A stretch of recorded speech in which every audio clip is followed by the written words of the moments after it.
Stock market और business से संबंधित ऑडियो बुक सबसे पहले सुनने के लिए SM ऑडियो बुक्स चैनल को सब्सक्राइब करें। स्टॉक टू रिचेस, लेखक पराग पारेख। अध्याय 5, नुकसान उठाना और डूबने की लागत। मैं आपको बताऊंगा कि अमीर कैसे बने। Close the doors. Be fearful when others are greedy, be greedy when others are fearful.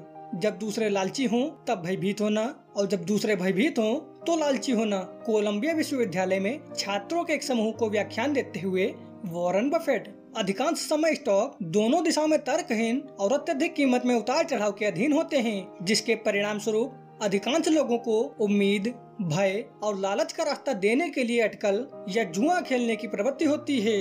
Benjamin Graham. हम सभी ने निवेशकों के लालच के बारे में सुना है, जब शेयर बाजार एक बुल फेस में होते हैं और जब बाजार गिरने पर उनका डर होता है। इसलिए यह समझना महत्वपूर्ण है कि लालच और भय की ये भावनाएं हमारी सोच को कैसे प्रभावित करती हैं और हमें उन तरीकों से कार्य कराती हैं जो हमारे वित्तीय हितों के विपरीत हैं। जोखिम का सामना करने पर हम कैसे निर्णय लेते हैं, लाभ से हारने और लालच करने का डर हमारे निर्णयों को कैसे प्रभावित करता है। डेनियल कहमेन और अमोस्ट उसके द्वारा उजागर जोखिम विश्लेषण में यह सबसे अच्छा कब्जा है। प्रोस्पेक्ट थ्योरी उन स्तंभों में से एक है जिस पर संपूर्ण व्यवहार अर्थशास्त्र टिका है।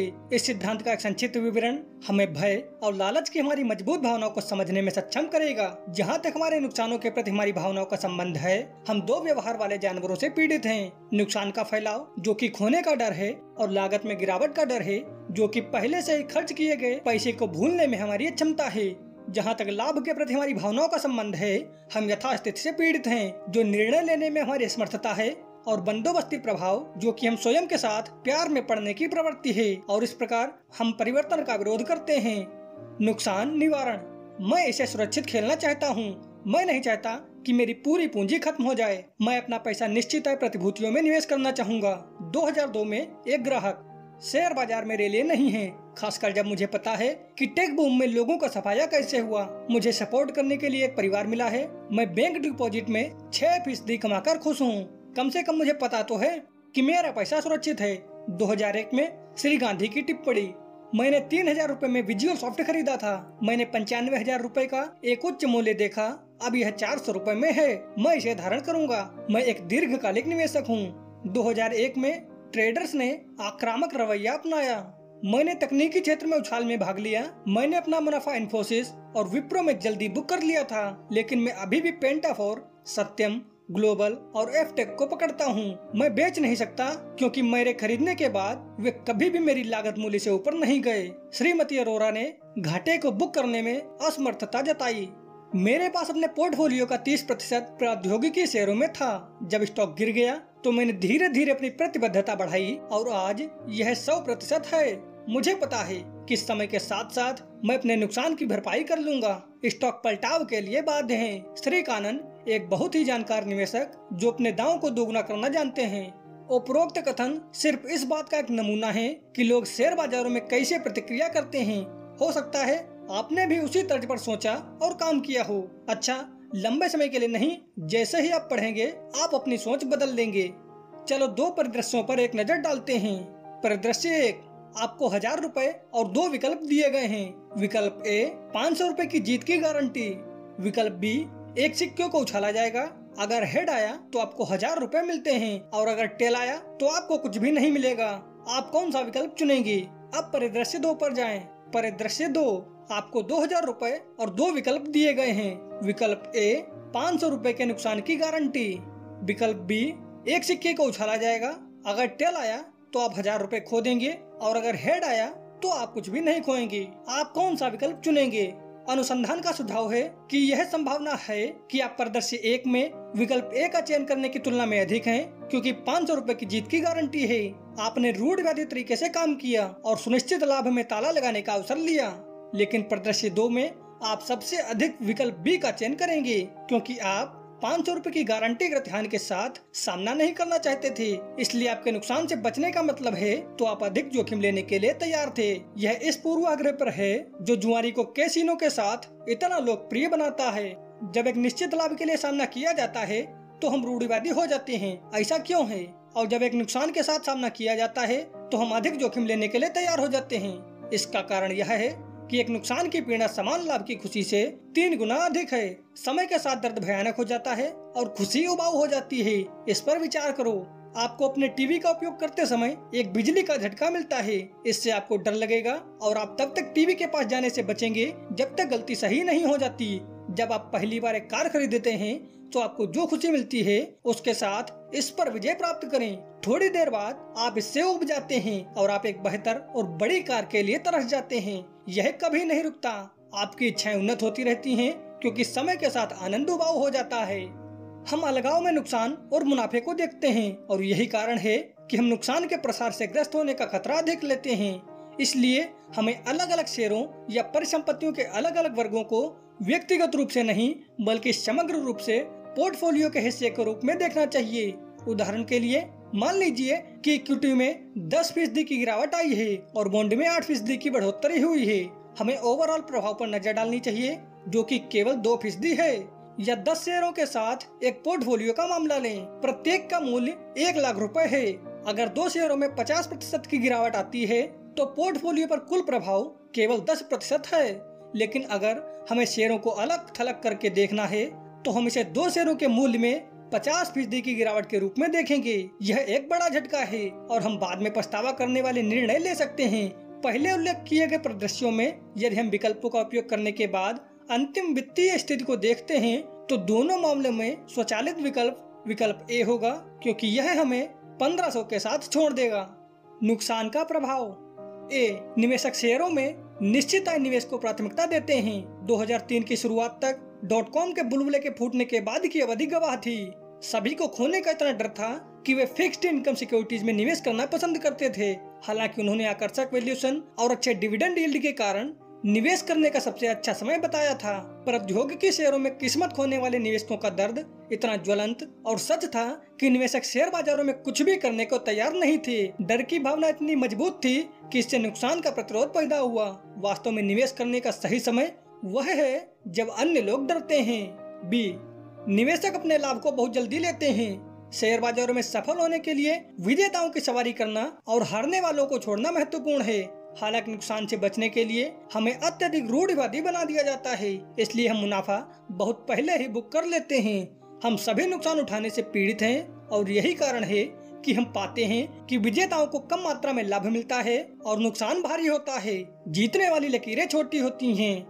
सी, निवेशक को नुकसान होने का खतरा होने पर अधिक जोखिम लेते हैं। जब वे एक नुकसान के साथ सामना करते हैं और अधिक साहसी और उद्यमशील बन जाते हैं तो वे अपना संतुलन खो देते हैं। यह साहस के कारण नहीं बल्कि पागलपन की वजह से नुकसान की पीड़ा के कारण है। 10 से कम मूल्यवान स्टॉक के बारे में हमारे सभी ग्राहकों में से एक नीचे दिए गए उदाहरण के अनुसार, जब मैंने उनकी मेहनत की कमाई को इस तरह के शेयरों में लगाने के बारे में सवाल किया तो उन्होंने जवाब दिया कि अगर उनमें से एक भी मल्टी बैगर्स निकला तो वह अच्छा पैसा कमाएगा। वह अपनी रणनीति में इतना दृढ़ता से विश्वास करता था कि वह 100 से अधिक ऐसे कबाड़ शेयरों को इस उम्मीद में रखता था कि एक दिन वह इसे बड़ा बना देगा। चूंकि वह हार रहा था इसलिए वह बड़े जोखिम लेता रहा और अपने प्रदर्शन को बढ़ाता रहा। डी, निवेशक हारने वालों को पकड़कर विजेताओं को बेच देते हैं। शीर्ष पर कुछ विजेता के साथ शेयरों का एक पोर्टफोलियो जिसके बाद हारने वालों की लंबी सूची असामान्य नहीं है, जैसा कि पहले चर्चा की गई थी, क्योंकि हम निश्चित लाभ के लिए जाते हैं और नुकसान होने का खतरा होने पर अधिक जोखिम उठाते हैं। इसलिए यदि आपके पास ऐसा एक पोर्टफोलियो है तो आपको यह जानना होगा कि आपके निर्णय लेने को नुकसान के फैलाव से नियंत्रित किया जा रहा है। विजेताओं की सवारी करने के बजाय आप हारे हुए की सवारी कर रहे हैं। ई, कर का लाभ। लोग हमेशा कर देने से सावधान रहते हैं। यह भी नुकसान का एक प्रकार है। कर एक बहिर्वाह है और इसे नुकसान माना जाता है, लेकिन वास्तव में हम अपनी आय पर कर का भुगतान करते हैं। हमें मानसिकता में बदलाव लाने की जरूरत है। हमेशा करों की अपनी आय की गणना करें। यह आपको नुकसान के फैलाव से उत्पन्न होने वाली कर चोरी से बचने में सक्षम करेगा। इस अध्याय की शुरुआत में दिए गए उदाहरणों पर वापस चलते हैं। आइए हम समझते हैं कि प्रत्येक व्यक्ति ने नुकसान निवारण पर कैसे प्रतिक्रिया दी। रमेश और श्री गांधी नुकसान से इतने प्रभावित थे कि उन्होंने फिक्स्ड इनकम सिक्योरिटीज और बैंक डिपॉजिट का विकल्प चुना। निश्चित रूप से अगर हम महंगाई की दर को ध्यान में रखते हैं तो दोनों ने गारंटी शुदा खोने का प्रस्ताव 6% के आसपास रखा था, क्योंकि एक सरकार ने लगभग 8% मुद्रास्फीति की रिपोर्ट की थी। एक लंबी अवधि के निवेशक सुधीर की हार पर आयोजित होने के बहाने श्रीमती अरोड़ा ने विजेताओं को बहुत जल्दी बेच दिया और इसके विपरीत हारने वालों को भी पकड़ लिया। श्री कानन के खोने के डर ने उन्हें तब तक उच्च जोखिम में ले लिया जब तक कि उन्होंने अपने पोर्टफोलियो का 100% टेक शेयरों में नहीं डाल दिया। अब टेक स्टॉक में कुछ भी गलत नहीं है, लेकिन अपने मामले में उन्होंने विविधीकरण के एसेट आवंटन सिद्धांत को अलग रखा था, इसलिए खोने की संभावना बढ़ गई थी। नुकसान के प्रति संवेदनशीलता से अधिक नकारात्मकता के परिणाम भी हो सकते हैं। एक ऐसा क्षेत्र जिसमें हानि से बचने का निर्णय निवेश कर रहा है। अल्पावधि निवेशकों में विशेष रूप से नुकसान के प्रति संवेदनशील होने के कारण शेयर बाजार के क्रैश के साथ बेचने वाले घबराहट में योगदान करते हैं। 2004 में ऐसा हुआ था जब बाजार में गिरावट आई थी और BSE सेंसेक्स सिर्फ 2 कारोबारी सत्रों में 700 अंक से अधिक नीचे था। निवेशकों ने अधिक प्रतिक्रिया व्यक्त की क्योंकि घायल अपने नुकसान में कटौती करना चाहते थे। इसने पतझड़ का सामना किया। हालांकि कुछ दिनों बाद शेयर बाजारों में फिर से चढ़ने पर इन निवेशकों ने एक अलग तरह की कलम का अनुभव किया। छोटी अवधि की बूंदों की प्रतिक्रिया में शेयर बाजारों से बाहर निकलने से आप अधिक उत्पादक और लाभदायक दिनों में लापता होने का अधिक जोखिम उठाते हैं। इस विचार के निवेशक जोखिम से ग्रस्त नहीं हैं, लेकिन नुकसान का सामना वित्त व्यवहार के मुख्य सिद्धांतों में से एक है। हालांकि यह अंतर मामूली लग सकता है। अध्ययनों से पता चला है कि निवेशक अनिश्चितता के रूप में परिभाषित अपने जोखिम को बढ़ाएगा ताकि नुकसान की सबसे छोटी संभावना से बचा जा सके।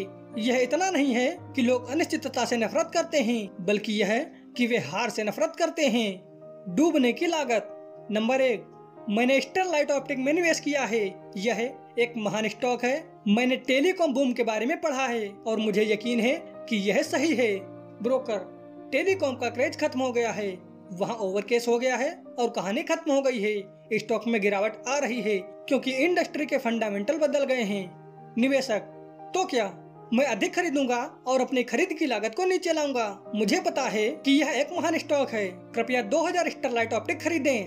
Number 2, housewife. मुझे लगा कि निवेश मजेदार था, इसलिए मैंने इन वर्गों के लिए दाखिला लिया। मुझे लगता है कि मैंने गलती की है क्योंकि मुझे लगता है कि मैं इसके लिए फिट नहीं हूँ, लेकिन मैं पाठ्यक्रम पूरा कर लूंगी क्योंकि मैंने पहले ही फीस का भुगतान कर दिया है और उनके पास रिफंड पॉलिसी नहीं है। नंबर 3, छात्र। मेरी कॉमर्स में कोई दिलचस्पी नहीं है। मैंने इसे लिया क्योंकि मैं अपने दोस्तों के साथ रहना चाहता था। मुझे पता है कि मैंने एक बड़ी गलती की है क्योंकि मैंने पहले ही 3 साल पूरे कर लिए हैं, इसलिए मैं बाकी काम पूरा करूंगा और डिग्री लूंगा। Number 4, businessman. पिछले 2 वर्षों में मैंने कार की मरम्मत पर इतना पैसा खर्च किया है कि इससे अच्छा मेरा एक नई कार खरीदना बेहतर होता। Number 5, teenager. ओह, क्या उबाऊ किताब है। मुझे उस पर अपना पैसा बर्बाद नहीं करना चाहिए था। बड़ी मुश्किल से मैंने पहले 30 पेज पढ़े। मेरे पास अभी भी 400 और पृष्ठ हैं, लेकिन मुझे इस सप्ताह के अंत तक पूरा करना है। Number 6, day traders. इस तरह की अस्थिर बाजार में पैसा बनाना वास्तव में कठिन है। मुझे यह टर्मिनल घर पर नहीं मिलना चाहिए था। यह हर महीने एक निश्चित खर्च है और मुझे हर रोज व्यापार करना है ताकि मैं कम से कम अपनी निश्चित लागतों को वसूल सकूं। लोग वही करते हैं जो उन्हें पसंद नहीं है। ऐसा ना करना सरल नहीं है। अब आप निम्नलिखित 2 परिदृश्यों में क्या करेंगे? परिदृश्य 1, आपके पास फिल्म फेयर अवार्ड की रात के लिए एक मानार्थ टिकट है। कार्यक्रम की शाम को भीषण बारिश होती है और बाढ़ के कारण यातायात बाधित होता है। आपको कोलाबा से अंधेरी तक की यात्रा करनी है। क्या तुम जाओगे, हाँ या ना? अब परिदृश्य B पर आपने 1500 रुपए में एक फिल्म फेयर अवार्ड की रात के लिए एक टिकट खरीदा है। कार्यक्रम की शाम को एक गंभीर तूफान आता है और बाढ़ के कारण यातायात बाधित होता है। आपको कोलाबा से अंधेरी तक की यात्रा करनी है। क्या तुम जाओगे, हाँ या ना? ज्यादातर लोग शो के लिए जाते हैं अगर उन्होंने टिकट के लिए भुगतान किया हो और उन्हें प्राप्त किया हो। वास्तव में इस अंतर का कोई मतलब नहीं है क्योंकि टिकट के लिए पैसे पहले से ही खर्च हो चुके हैं। इससे कोई फर्क नहीं पड़ता कि आप कार्यक्रम में जाते हैं या नहीं। हमें वास्तव में देखना चाहिए कि हम तूफान को कम आंककर कितना अतिरिक्त जोखिम उठा रहे हैं, और अगर कार क्षतिग्रस्त हो जाती है या हम बीमार पड़ जाते हैं तो अतिरिक्त लागत लग सकती है। बारिश की आंधी से उत्पन्न खतरा समान है, चाहे टिकट मुफ्त हो या भुगतान किया गया हो। इस विशेष प्रकार के नुकसान के फैलाव से हम सभी प्रभावित हैं, जिसे रिचर्ड थेलर ने डूब लागत में कमी के रूप में वर्णित किया है। आप अपने पिछले कार्यों को सही ठहराने के लिए अपनी प्रतिबद्धता को बढ़ाते हैं, क्योंकि आपका अहंकार प्रतिबद्धता से बंधा है। अब पहले दिए गए कथनों पर वापस चलते हैं। निवेशक ने एक निर्णय लिया और यह स्वीकार नहीं करना चाहता कि उसका निर्णय गलत हो गया है, इसलिए इसे औचित्यपूर्ण करने के लिए वह अधिक स्टॉक खरीदता है और उसमें एकांत लेता है कि वह खरीद की लागत को नीचे ला रहा है। गृहिणी को परीक्षा से गुजरना पड़ता है क्योंकि वह पहले से ही नामांकित है। वह अतिरिक्त समय, ऊर्जा और धन पर विचार नहीं करती है। परिवहन के माध्यम से वह मूल गलत विकल्प को पूरा करने के लिए खर्च करेगी। छात्र अपने स्नातक स्तर की पढ़ाई पूरी करता है क्योंकि उसने पहले ही 3 साल पूरे कर लिए हैं। क्या वह वास्तव में बहुत कुछ सीखता है, जबकि वह इस विषय में दिलचस्पी नहीं रखता है। बिजनेसमैन को पहचानना चाहिए था कि कार की आर्थिक जिंदगी जैसी कोई चीज है, बल्कि उसने मरम्मत पर खर्च जारी रखने का विकल्प चुना, क्योंकि हर बार एक नया खर्च सामने आया क्योंकि उसने पिछली मरम्मत की लागतों के बारे में सोचा और इस तरह वह आगे बढ़ता गया। टीनेजर ने पहले ही किताब पर खर्च कर दिया है, इसलिए वह इसे पूरी तरह से उबाऊ और समय लेने वाली लगती है। ट्रेडर एक व्यवसाय संचालित करता है जिसमें वह जानता है कि वह विफल हो जाएगा, लेकिन चूंकि वह पहले से ही निश्चित खर्च उठा चुका है, इसलिए वह जारी रहेगा। उनमें से प्रत्येक के पास एक विकल्प था, करें या ना करें। हालांकि वे वही करते रहे जो उन्हें पसंद नहीं है, क्योंकि वे अपने पिछले कार्यों को सही ठहराना चाहते थे। इसके अलावा वे अपने वित्तीय निर्णयों में व्यर्थ और अक्षम नहीं दिखना चाहते थे, लेकिन डूब लागत में भी सकारात्मक तरीके से हमारी मदद कर सकते हैं। उदाहरण के लिए, एक व्यक्ति नियमित रूप से कसरत करने के लिए जिम में शामिल होता है। दैनिक शुल्क का भुगतान करने के बजाय यदि वह 1 वर्ष की सदस्यता लेता है तो संचयी लागत में गिरावट उन्हें नियमित होने में मदद करेगी, क्योंकि उन्होंने पहले ही वर्ष की फीस खर्च कर दी है। यह जारी रखने के लिए एक प्रेरणा के रूप में कार्य करता है। संचयी लागत में गिरावट का प्रभाव। नंबर 1, खरीद की औसत लागत। आमतौर पर जब निवेशक स्टॉक की खरीद में गलत हो जाते हैं तो वे हर गिरावट पर अधिक खरीदते हैं। उनका मानना है कि इससे उनकी खरीद की लागत में कमी आएगी। इसमें कुछ भी गलत नहीं है, बशर्ते वे आश्वस्त हों कि स्टॉक में ग्रेट वैल्यू है। लेकिन अगर वे पिछले कार्यों को सही ठहराने के लिए खरीदते हैं तो उन्हें लागत में गिरावट का खतरा है। नंबर 2, मरम्मत पर खर्च। 2 साल पहले आपने अपनी पुरानी कार को पेंट किया था। पिछले साल आपने टायर और सस्पेंशन को बदल दिया। इस वर्ष मैकेनिक आपको सूचित करता है कि इंजन को ओवरहॉल यानी काया पलट की आवश्यकता है। हर साल आप पहले के खर्चों के कारण मरम्मत पर अपने खर्च को सही ठहराते हैं, जबकि वास्तव में आपको कार छोड़ने की जरूरत है, क्योंकि यह आर्थिक जीवन के अंत तक पहुंच गई है। शायद एक नई कार खरीदने में समझदारी है। मरम्मत पर खर्च हम में से अधिकांश के साथ एक सामान्य डूब लागत है। नंबर 3, अस्थिर परियोजनाओं पर सरकारी खर्च। नौकरशाही प्रक्रियाओं ने एक परियोजना में देरी की है और यह अब अस्थिर हो गई है, लेकिन बहुत सारे स्टील और सीमेंट पहले ही साइट पर पहुंच चुके हैं और योजनाएं तैयार हैं। इंजीनियरों की प्रारंभिक फीस का भुगतान किया गया है। चूंकि इतना पैसा पहले ही खर्च हो चुका है, फिर भी यह परियोजना पूरी नहीं हो पा रही है। सरकारों के साथ काम करने की लागत में गिरावट आई है। हमारे जीवन में दिन प्रतिदिन डूबने की लागत का प्रभाव स्पष्ट है।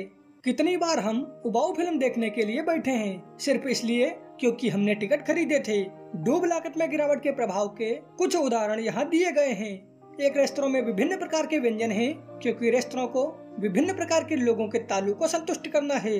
अपनी पसंद का अभ्यास करने के बजाय हम केवल इसलिए खाना खाते हैं क्योंकि हमने इसके लिए भुगतान किया है। यह हमारे ऊपर काम करने की लागत में गिरावट है। अगली बार जब आप किसी रेस्तरां में जाएं तो याद रखें कि आपका स्वास्थ्य भोग से अधिक महत्वपूर्ण है।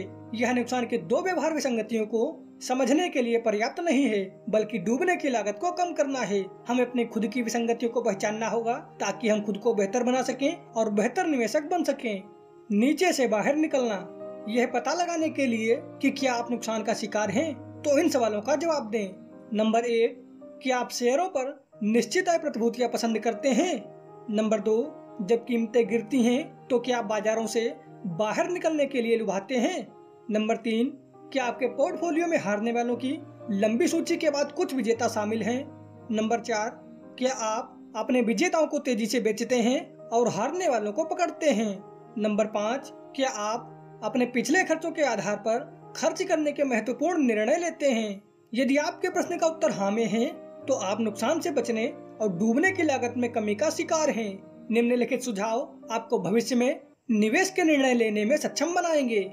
नुकसान के लिए अपनी भूख की जांच करें। इस धारणा से शुरू करें कि आप पैसे खोने के प्रति संभवतः अधिक संवेदनशील हैं। जो आप वास्तव में सोचते हैं, इससे आपको निर्णय लेने से बचने में मदद मिलेगी और आपको बाद में पछतावा होगा। आपकी पहले की सफलता का मतलब यह नहीं हो सकता कि आपने स्मार्ट निर्णय लिए हैं। स्मार्ट निवेश करने की आपकी क्षमता में सुधार करने के लिए अपने नुकसान के स्तर और जोखिम सहिष्णुता के स्तर का आकलन करना महत्वपूर्ण है। जैसा कि पहले बताया गया है कि नुकसान की भरपाई में दो अलग अलग प्रतिक्रियाएं हो सकती हैं। पहली प्रतिक्रिया स्टॉक मार्केट की स्थिरता के साथ आने वाली वेदनाओं से संबंधित है। अपने आप से पूछें कि क्या आप मुसीबत के पहले संकेत पर शेयर बाजार से बाहर निकलेंगे। यदि कल बाजार में 20% की गिरावट आती है तो क्या आप अपने पैसे को निकालने और बॉन्ड में निवेश करने के लिए लुभाएंगे। यदि आपका जवाब हाँ है तो आपके नुकसान का स्तर बहुत अधिक है और आप बाजार के उतार चढ़ाव के लिए तैयार नहीं हैं। दूसरी प्रतिक्रिया हारने वालों को पकड़ना और विजेताओं को बेचना है। निम्नलिखित स्थिति पर विचार करें। आपके पास 50,000 रुपए का विप्रो स्टॉक है जिसे आपने 25,000 रुपए में खरीदा है और 50,000 रुपए का टेल्को स्टॉक जिसे आपने 1 लाख रुपए में खरीदा था। अब आपको 50,000 रुपए की तत्काल आवश्यकता है। आप कौन सा स्टॉक बेचेंगे। यदि आप विप्रो को बेचने का विकल्प चुनते हैं तो हम में से अधिकांश की तरह आपको भी नुकसान उठाना पड़ेगा, जो अभी भी आपको विजेता बनाता है और हारने वालों को पकड़ता है। ऐसी परिस्थितियों में सबसे अच्छी रणनीति प्रत्येक का आधा हिस्सा बेचना और करों का भुगतान करने से बचना होगा। परिसंपत्ति वर्गों के भीतर और संपत्ति के भीतर विविधता। खोने के दर्द से बचने का सबसे अच्छा तरीका है कि आप पैसे को खोने से बचें। वहाँ कोई पूर्ण सबूत समाधान नहीं है, लेकिन नुकसान को कम करने के तरीके हैं। किसी को न केवल परिसंपत्ति वर्गों में बल्कि विभिन्न परिसंपत्तियों में भी विविधता लाने की आवश्यकता है। इक्विटी स्टॉक के पोर्टफोलियो को सीमित करके और व्यक्तिगत स्टॉक एक्सपोजर को लगभग 10% और इंडस्ट्री एक्सपोजर को 20% तक सीमित किया जा सकता है। इसी तरह सभी धन को केवल एक परिसंपत्ति वर्ग में नहीं रखा जाना चाहिए। इसे stock, bond, real estate, gold, mutual fund आदि के बीच वितरित किया जा सकता है। यह विचार यह है कि एक परिसंपत्ति में नुकसान की भरपाई एक और लाभ से हो सकती है।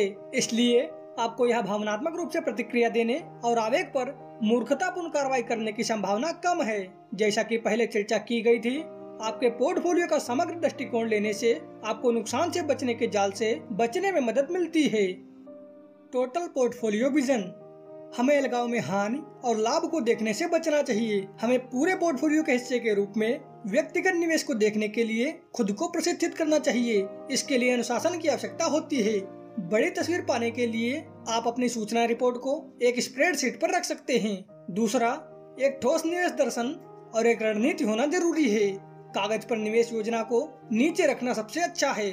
उदाहरण के लिए मान लीजिए कि आप एसेट एलोकेशन का तरीका अपनाते हैं। स्टॉक, बॉन्ड, रियल एस्टेट आदि में निवेश किए जाने वाले पोर्टफोलियो के हिस्से का निर्धारण करें। प्रत्येक निवेश के पीछे के तर्क को लिखें, खासकर अगर यह स्टॉक मार्केट में है। इसे लिखने से पाठ्यक्रम का पालन करने की आपकी प्रतिबद्धता बढ़ती है। वास्तव में यह आपके लाभ के लिए डूब लागत में गिरावट का उपयोग करने का एक तरीका है, क्योंकि आप योजना के लिए खुद को प्रतिबद्ध कर रहे हैं, इसलिए आप इसे खरीद लेंगे। जब आप अपने लक्ष्यों की पहचान करते हैं और उन सभी लक्ष्यों को प्राप्त करने के संदर्भ में अपने सभी निवेश को सही ठहराते हैं, तो बाजारों के उतार चढ़ाव पर प्रतिक्रिया देने की संभावना कम होती है। जो हो गया सो हो गया। बहुत बार हमारे निर्णयों को हमारे पिछले कार्यों से तौला जाता है। अतीत को भुला देना सबसे अच्छा है, लेकिन ऐसा करना आसान नहीं है। अगर आर्थिक रूप से आप बीते दिनों को भुला सकते हैं तो आप कोशिश करने के लिए बहुत बेहतर होंगे। उदाहरण के लिए मान लीजिए कि आप किसी निवेश की बिक्री पर बहस कर रहे हैं। आपका लक्ष्य धन का अधिकतमकरण होना चाहिए, न कि आपकी खरीदारी का औचित्य। जो महत्वपूर्ण है वह आज निवेश के लायक है। आपको भविष्य में लाभ या भविष्य के नुकसान के लिए इसकी वर्तमान क्षमता के आधार पर निवेश का मूल्यांकन करने की आवश्यकता है। ऐसा करने का एक तरीका पिछले निर्णयों को फिर से लागू करना है। मान लें कि आप इतिहास और सितारों को नए सिरों से उलट सकते हैं। उदाहरण के लिए आपने एक स्टरलाइट ऑप्टिक के 1000 शेयर 400 रुपए प्रति शेयर पर खरीदे, जिसकी वर्तमान कीमत 55 रुपए है। अपने आप से पूछें कि क्या आप मौजूदा कीमत पर स्टरलाइट ऑप्टिक खरीदेंगे। यदि आपका उत्तर नहीं है तो आपके पास अपनी होल्डिंग बेचने का समय है। यदि यह हाँ है और आप मानते हैं कि कम कीमत एक सौदा है, तो इसे पकड़ो और अधिक खरीदो। लाभ के रूप में नुकसान को फिर से दर्ज करें। हमें अपनी वित्तीय स्थिति पर नजर रखते हुए व्यक्तिगत रूप से अपने निवेश का मूल्यांकन करने की आवश्यकता है। यदि सकारात्मक पक्ष पर नुकसान की दृष्टि है, आप इसे अपने अनाज के खिलाफ समायोजित करने में सक्षम होंगे, क्योंकि यह कर कटौती योग्य है। अपने संभावित नुकसान को एक लाभ के रूप में देखने से आप अपने नुकसान से बचने में महारत हासिल करते हैं। आपके द्वारा भुगतान किए जाने वाले करों की कम राशि प्राप्त होगी और आप अपने नुकसान से बचने में महारत हासिल करेंगे। लाभ को अलग करें और घाटे को एकीकृत करें। अपनी खुशी की गुणा करने के लिए अपनी खुशी को विभाजित करें। एक बार में 25,000 रुपए पाने के बजाय अगले सप्ताह 15,000 रुपए और अगले सप्ताह 10,000 रुपए प्राप्त करने की खुशी की कल्पना करें। बेशक आप अपने उपहारों की योजना नहीं बना सकते हैं, लेकिन आप जीवन के कुछ बाधाओं की योजना बना सकते हैं और उन्हें बाहर कर सकते हैं। दर्द के बाद से एक ही तर्क के कारण, क्योंकि समय के साथ यह आपके नुकसान को एकीकृत करने के लिए बेहतर है। जब आप डेंटिस्ट के पास जाते हैं और उसमें कई कैविटीज भरी होती हैं, तो इसे एक सिटिंग में कर सकते हैं। अपने आप को कई घावों के अधीन ना करें। इसी तरह जब आपको अपने करों का भुगतान करना होता है, तो उन्हें किस्तों के बजाय एक बार में भुगतान करें। बेबर का नियम बताता है कि आमतौर पर 2 बुरे अनुभवों का दर्द एक समय में अनुभव करने के दर्द से अधिक होगा। अपने लाभ के लिए बेबर के नियम का उपयोग करें। अपने निवेश पर कम ध्यान दें। यह तब मुश्किल है जब बाजार में उतार चढ़ाव बढ़ रहा हो। इस संकेत पर हम अधिक बार अपने निवेशों की जांच करते हैं और हम उन निवेशकों के उतार चढ़ाव पर प्रतिक्रिया करने का अनुरोध महसूस करते हैं जो निवेशक पेशेवर रूप से ट्रेड नहीं करते हैं। 6 महीने की एक पोर्टफोलियो की समीक्षा अक्सर संपत्ति आवंटन में आवश्यक समायोजन करने के लिए पर्याप्त होती है। हाँ, किसी को बाजार में गिरावट या वृद्धि आ सकती है, लेकिन यह मन की शांति के खिलाफ एक अच्छा व्यापार है। भय और लालच एक ही सिक्के के 2 पहलू हैं। हमने देखा है कि जब हम नुकसान का सामना करते हैं तो डर हमें कैसे प्रभावित करता है। अब जब हम लाभ और लालच का सामना करते हैं तो हम यह समझने या इलाज करने के लिए अगले